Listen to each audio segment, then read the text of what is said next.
So today's topic is the art of networking. And for those who know me, I network a lot. I network a little bit differently than what they teach you. So I thought that this would be a good topic because I see a lot of people who don't network well. I'm a person who doesn't like networking events at all. And the irony is that I host a lot of them. But going to one gets me very anxious because I hate the coldness of a lot of events. And I think it's important to kind of get the gist of networking and how it works. The term is still pretty new. I'm very old school where it's all about building relationships and kind of networking on the go and adding people to your network. So what is networking in a business sense? Basically, you're trying to increase your reach. You're trying to meet new people to somehow build your business, whatever your business is. When we think of networking, a lot of times we think of events, but there's so many other ways to network. Like I said, I network on the go, so I don't even think of it as networking. For me, networking is just talking to the people that I meet on a day-to-day basis when I leave the house. When I go to Tim Hortons, when I go to my favorite restaurants, when I go to the mall and to my favorite stores, any of the places that I go to, they know me. And if I go to somewhere new, by the time they leave, they will know me because everybody is a possible client. Do I talk about my business when I go to the store and I meet the salesperson? Of course not. But they all know who I am, right down to the ladies who clean the food court at Carrefour Laval. I'm always there and they know who I am. I treat everybody with respect. I look everybody in the eye. You never know who's in front of you. So where could you network? Traditional networking events, professional events, which are the events that I don't really that I don't really like to attend. There's also 5 à 7 and meetups which are a little bit looser, a little bit more casual. Social media. You can network on social media. Most of my networking, if not in person on the go, is done on social media, in Facebook groups. Not so much on LinkedIn, but on Facebook groups, again, socially, through alumni associations or professional organizations. Depending on the type of business you have, maybe the service or the product you're offering would um, be beneficial for a certain demographic. Like for example, as a financial security advisor, I've done presentations for the Order of Psychologists, because a lot of psychologists, when they finish their PhDs and start working, a lot of them go into private practice and have no idea how to manage their finances, but they go from making no money to $150,000 in 1 year in business. So that's one way to network. Your current clients and the current people that you know, we often forget our people who are around us and we don't keep in touch with them for those warm leads. Shoot them an email, say, hey, how's it going? Hope all is well. Because I have personal information for my clients, I have all their birthdays. I don't send out a generic birthday message from MailChimp. I actually send a personalized email. Hey, happy birthday. How are the kids? If I'm following them on LinkedIn or Facebook, I'll mention something. Hope you enjoyed your trip to Italy. We should touch base soon. Type of thing. Your current clients, your current network, those clients that you never closed are right there. And oftentimes we forget about them and it's so easy to just do a reach out. Um, Warm calling outreach. So again, piggybacking on current clients and networks, current networks. Maybe the people who are around you, maybe you could piggyback on them for them to introduce you to someone in their network.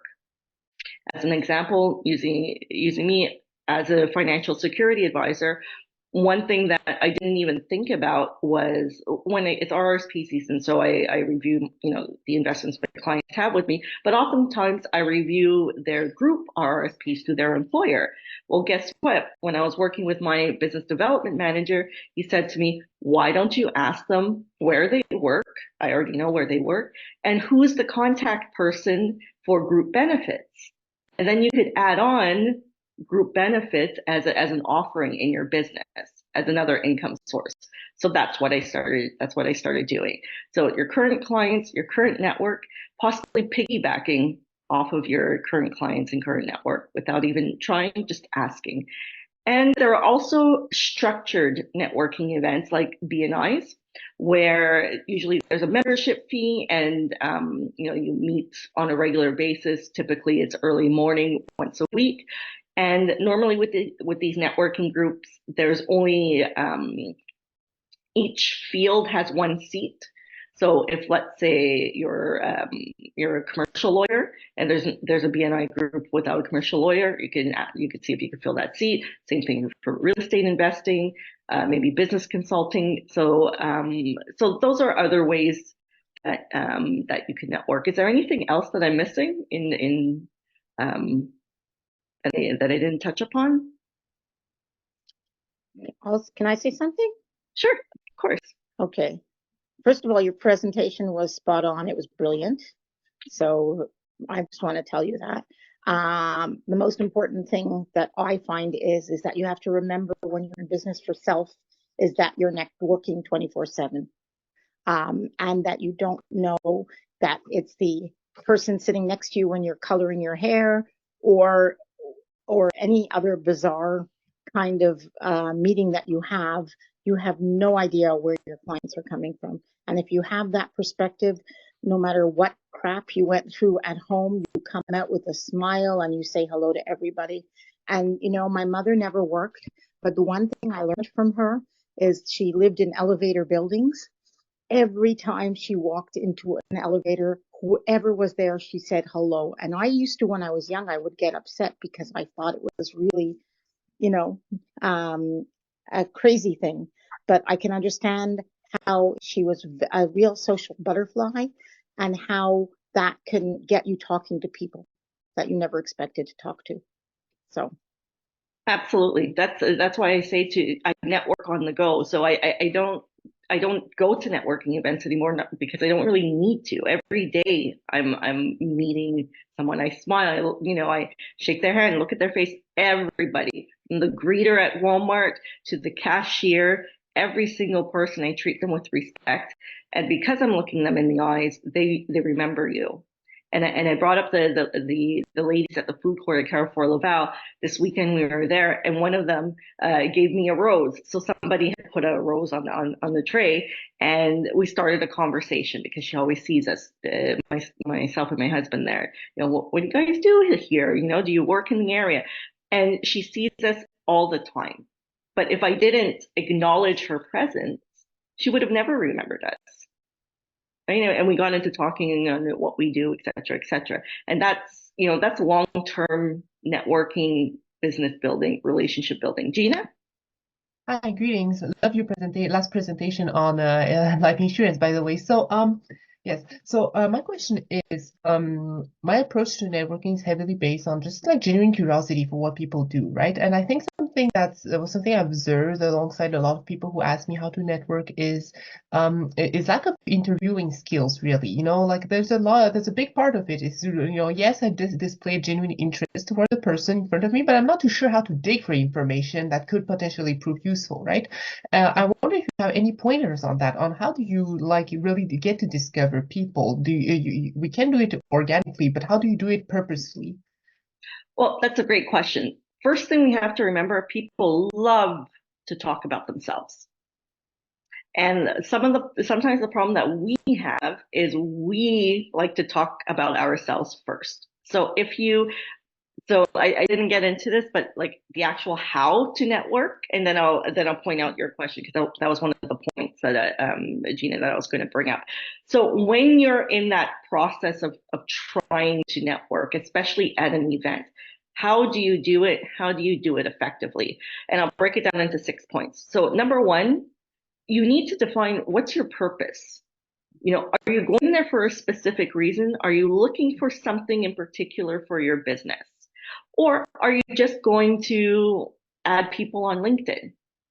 Right? Because if you have a purpose when you're going to these events, your approach is going to be different. If you're looking to add people, as many people as you can on LinkedIn to grow your LinkedIn following, then you're going to try to go up to every person and connect with them on LinkedIn, which isn't necessarily a bad thing if that's what your purpose is, to grow your LinkedIn network or your Instagram network. It's your purpose for something specific for your business. I'm looking for a content creator. I'm looking for a photographer because it's a good collaboration for my business. That's who I'm looking for. So what's the purpose for you going to these events? Number two, when choosing your events, participate in what's relevant to your purpose. I see a lot of people online attending every event. They're all over the place. And I know these people, and I just wonder, what's the purpose of attending all of these events? It's very time consuming. Sometimes the return isn't there. You have to pick and choose which events you attend. It's normal in the beginning, if you're getting into business, to kind of get caught up and attend all of them. You get all the invites and you want to be seen. But in the end, are you going to socialize or are you going to build your business?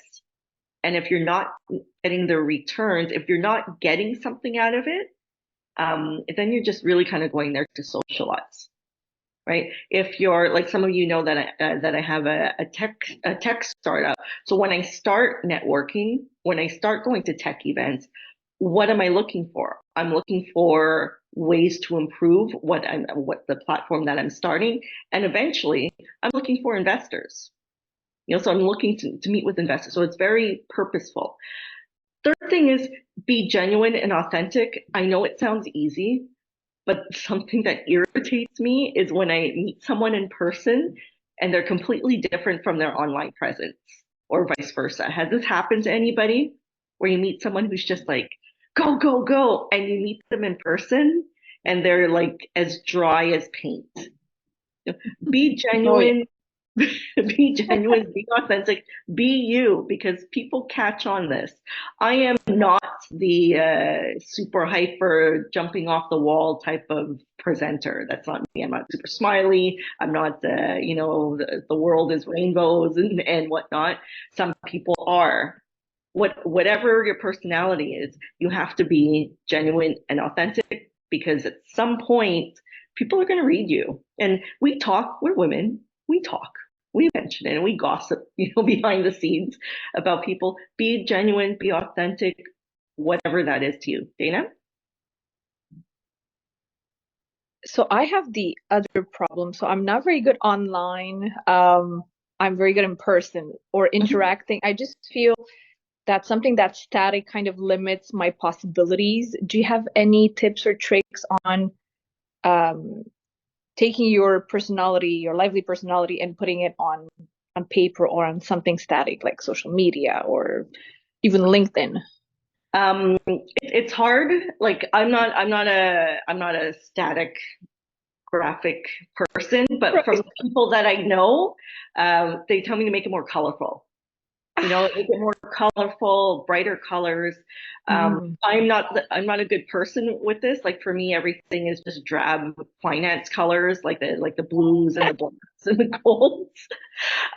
Like, I'm lucky that Women in Money Montreal is black and pink, because someone told me you should make it black and pink. But yeah, if you want to be bolder visually online, what I've been told is brighter colors. Okay. Colors help. Yeah, and I've mentioned her before. Ariel Wiseman on Instagram is excellent with content creation. She gives tons of tips. I mean, she's a content creator and she does coaching, she does videos and whatnot, but she also gives a lot of tips on how to be present online and to create content for yourself. And she's local, so if ever you want to use her services, I don't like work with her. I'm not, but Okay. I really like what she produces, and I kind of take those tips from her. Perfect. Thank you. No problem. Nara? Yes, I just wanted to add to that.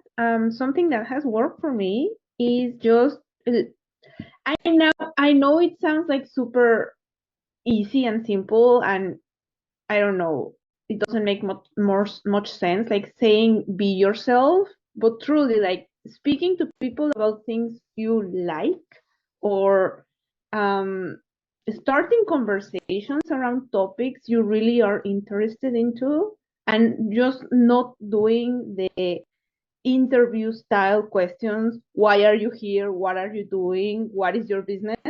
Like everyone is at networking for some business related reason, even if it's not for getting clients or like, I don't know, expanding the network.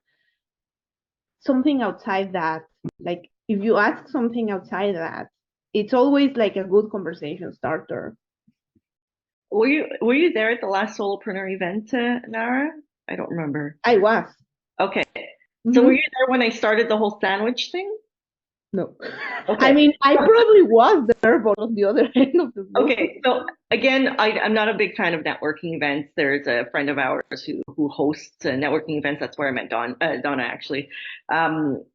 So I just found someone who was also standing in the corner, and we were looking at each other standing in the corner.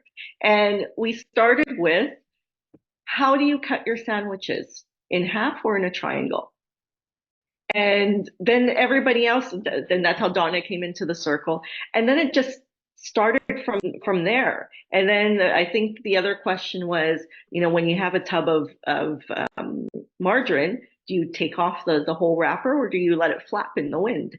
And then, it was a very easy way to start a conversation. And then eventually we talked about what we do and what we're looking for and our purpose and why we're there and what brought us there, how we found out about the event.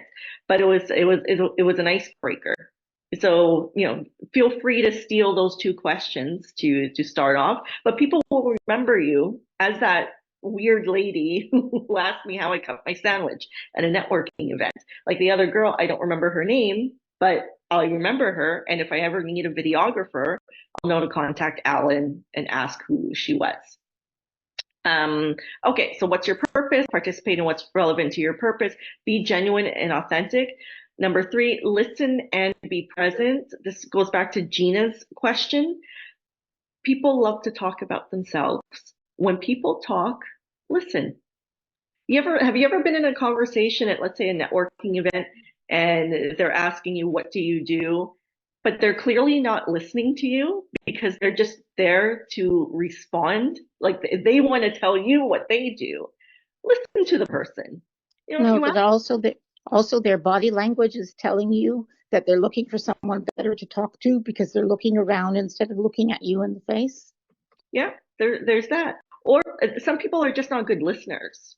They ask a question because they're waiting to respond. They're not really interested in what you're doing. They're ready to tell you. And that is a huge turnoff. It's just like dating. Imagine dating someone and they are really not interested in what you have to say, even if you're the most interesting person in the world, it's because they don't care about what you're saying. So if you want to network effectively, when you ask questions, when you're doing when you're interviewing somebody, listen to what they're saying and have some interest in what they're saying. And if you're not interested, I mean, that's part of what networking events are. Move on to the next person.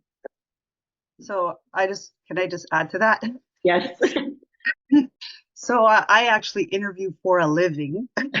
I'm in HR, and I've interviewed so many different people across my career. And I like, to your point, like to have sort of that human touch. So my style of interviewing is, yes, I ask like, the traditional basic questions, but then I'm like, I listen to them. I say, oh, well, they're interested in this. And it's like, I'll expand on that a little bit. And how did you get there? What did you do? Do you like it? Why do you like it? So it kind of brings out their genuine personality, I think, rather than being so like robotic in an interview. I think that's super important to have that kind of dynamic. Yeah. And like, when someone's asking me, and this is part of the whole networking thing that kind of turns me off. Whenever someone asks me what I do for a living, no one wants to talk to a financial advisor. You know, I used to recruit in the Well, finance yes, sector. we do, I used to actually. You recruit in the know, with finance. the price of groceries these days, we all want to talk to a financial advisor. this is the reason why accountants don't like going to networking events, because the minute they mention that they're an accountant, it's I have a quick question for you. Lawyers too. It's the same thing. Doctor, educator, I get that too when I go anywhere. I can never get to the food. Yeah, I'm or always asked all of these questions. yeah, nurses, like certain professions, there's always all these other questions or quick questions. But yeah, Donna. I just want to go back to a little bit to the listening thing, because I think that's where I base my entire company off of, because I go into daycares and schools and work with pre-K teachers and kindergarten teachers and educators. And my whole workshop is based around my ability to listen to what the daycare needs, or what the educators need, or what the teachers need. And I feel like I've been quite successful in being able to gear my workshops around, and people are like, "Oh, you nailed it, you got it." And it was all because I listened. Yeah. So I feel like that's our biggest attribute, our biggest, like, "Oh, I'm going to recommend you because you actually did what I asked you to do." And it was all based on my ability to actually listen to what they wanted and be able to produce accordingly. You know what I mean? Like, so I think we can't emphasize enough the idea of listening.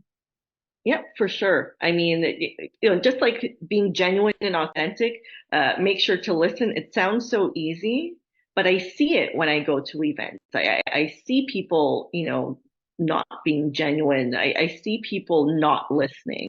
They're going there to pitch. Nobody likes that. Nobody likes walking into a store and having the salesperson hounding you. Do not be that person. Do not be that person. And another thing, if you are talking to someone and it just isn't working out, you could kind of flip it and say, what type of people are you looking to meet here? And kind of steer away from it, and that way you can move on, because in networking events, you're not really supposed to stick to the same people all the time. You're actually supposed to meet other people, and so this is a way for you to kind of move the discussion so you could move on to the next person. Okay. Number 5, craft an elevator pitch. I'm not the best person for the elevator pitch. My elevator pitch is very, I'm an independent financial security advisor, I'm a mortgage broker and founder of Women in Money Montreal. But if you are looking to craft your elevator pitch, we actually have Emily Plount, who's a communications coach. Next Friday, she's going to be a guest speaker, and the topic is going to be delivering your elevator pitch with style. So it's not just what you say, it's how you say it. So she's very good with that. She'll probably have us do like face exercises and stuff like that to help. So craft an elevator pitch. And if you are at a networking event or whatever it is, and you have the opportunity to introduce yourself in front of everybody, do it. I mean, a lot of times I've been to yes events and they give you the opportunity to go up and introduce yourself. A lot of people don't do it, but this is the best way to do it. You're up on stage, everybody's listening to you. My name is so and so. This is what I do. I'm looking for this. Follow me on Instagram, LinkedIn, Facebook, TikTok, whatever it is. And that's that. And if you have an elevator pitch, if you have a personality that attracts people, they're going to start following you and following your content. And there you go. You've just increased your network. And the last thing is to follow up. If you do meet someone who is interesting and someone you could collaborate with, someone who could help you grow your business, or a good referral source, or someone you could partner with, follow up with them afterwards. I have a thing where I meet so many people. So like I'm pretty good with names and faces, but sometimes I always forget. It's actually one of the reasons why I have Alan as a photographer at all my events, because that's how I remember people. Otherwise, I wouldn't remember them. Follow up with people that that you want as part of your network, that you want to go a step further. When I connect with people online, there's always a message, hey, it was so great to meet you at such and such event, because otherwise I'm not going to remember. Ayada? Yeah, I wanted to say, even sometimes when I would go to workshops, sometimes even at workshops, you don't get a chance necessarily to meet everyone or network in person for that long. But the time that they give to ask questions is a good way too. Like sometimes I would ask a question, and when you ask a question, you can, say your name and say what you do, so that way you kind of have the chance to introduce yourself without, going up in front of everybody to introduce yourself. So it lets everybody know what you do. If even if you don't necessarily have like the actual networking portion, or if it's not necessarily a networking event, that's a way to put it out there too. Yeah, absolutely. I was on a call yesterday, a webinar, not related to finance, and at the end there was a Q&A, and I always have to mention something. So in the Q&A, I asked a question, but I obviously tied in what I do and Women in Money Montreal into it. So what happened with that? Everybody's like, oh, put the link in the chat, and it wasn't a networking event. It was for something tech related, but that's a way to network. There's so many ways to do it. It's just on the go. Let people know who you are. They're not going to come crawling through your window, unless you're a window washer or something. But be genuine, be strategic, and just be human.